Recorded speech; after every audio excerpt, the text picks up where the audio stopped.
Vladimir Putin आज दुनिया का सबसे पावरफुल और सबसे फियर्ड इंसान है। कुछ लोग ये भी मानते हैं कि सीक्रेटली वो दुनिया का सबसे अमीर इंसान भी है, इलॉन मस्क से भी ज्यादा। उनके पास 43 प्लेन्स, 7000 से ज्यादा कार्स और तो और एक गोल्ड से बना टॉयलेट भी है। We are not joking. Vladimir Putin 20 साल से ज्यादा समय से रशिया के सुप्रीम लीडर हैं, जो दुनिया के सबसे ज्यादा न्यूक्लियर वेपन्स को कंट्रोल करते हैं। How did Putin become the most powerful man in the world? छोटा व्लादिमीर ना ही कोई प्रिंस था, ना ही किसी रिच फैमिली से बिलोंग करता था, बल्कि एक साधारण घर में जन्मा था। उनकी माँ फैक्ट्री वर्कर और पिता सोवियत नेवी में थे। वो एक कम्युनल में रहते थे, जहाँ घर के अंदर टॉयलेट तो छोड़िए किचन भी नहीं हुआ करता था। एक छोटे से कमरे में गुजारा करना पड़ता था। कम्युनिज्म और गरीबी को अपने आंखों के सामने देखते देखते वो बड़े हुए और जॉब ढूंढने लगे।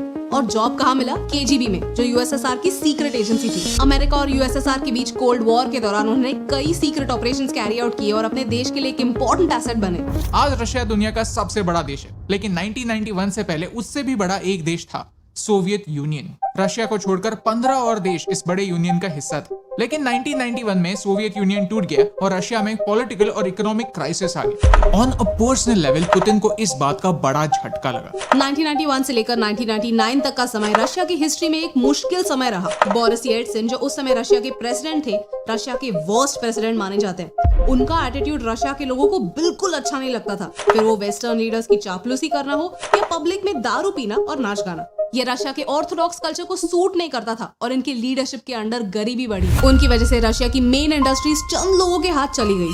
1996 में अमेरिका ने रशियन इलेक्शंस को इन्फ्लुएंस करके बोरिस को वापस जिताया, लेकिन रशियन जनता बोरिस को ज्यादा देर के लिए एक्सेप्ट नहीं करने वाली थी। एक समय ऐसा आ गया कि उनकी अप्रूवल रेटिंग 2% तक नीचे गिर चुकी थी।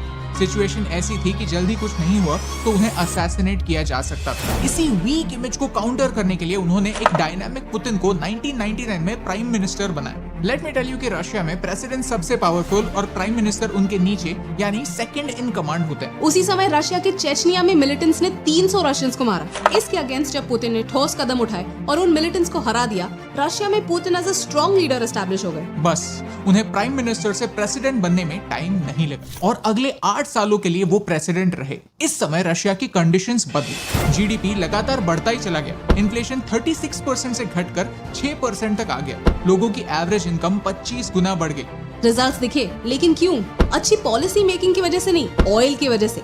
जैसे तेल की डिमांड और प्राइसेस बढ़े, रशिया की इकोनॉमी भी बढ़ी। On the other hand, police reforms और मिलिट्री रिफॉर्म्स के साथ रशिया बदल रहा था। लोगों को फिर से पुतिन एक ग्रेट लीडर की याद दिला रहा था। इसी के चलते चलते 2004 में पुतिन को 71% वोट मिले और वो फिर से इलेक्ट हो गए। टेक्निकली एक इंसान सिर्फ 2 टर्म्स के लिए प्रेसिडेंट हो सकते हैं, लेकिन पुतिन स्मार्ट थे। उन्होंने 2008 के बाद as a prime minister role ले लिया और उनके ही जूनियर को प्रेसिडेंट बना दिया।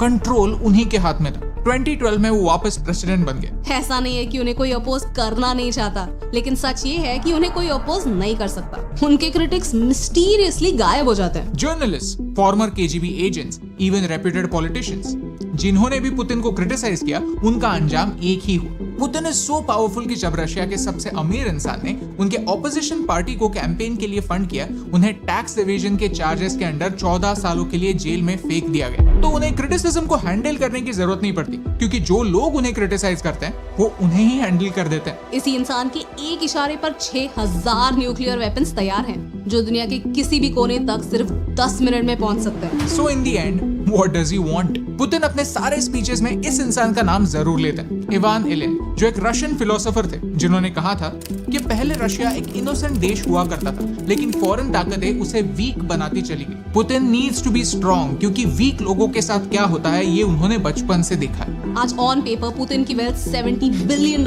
है, लेकिन फाइनेंशियल एनालिस्ट का मानना है कि उनकी असली वेल्थ $200 बिलियन से ज्यादा है, which makes him richer than our favorite Elon Musk।